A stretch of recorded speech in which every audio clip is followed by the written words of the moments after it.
Hello, in this video I'm gonna show you how to disconnect your iPad mini 7th generation from your iPhone. So the reason why everything might be synchronized is due to the Apple account being of course the same on both devices and of course iCloud being enabled. So you can open the settings, tap on your name on your iPad, and then you will open Apple account settings, and from here you can go to iCloud.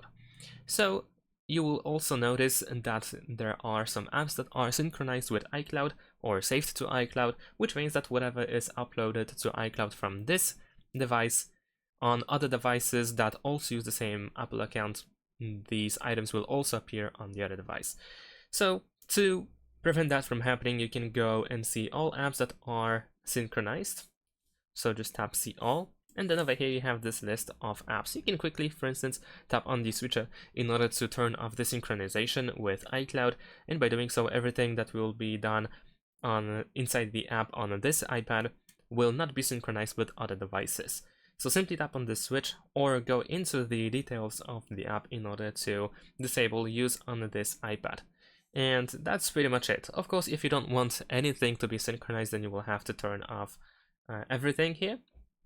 But besides that, if you don't want only certain things to be backed up, then of course you can disable just several apps. And that's pretty much it. Thanks for watching, leave a like and subscribe to my channel, and see you in my next videos. Bye!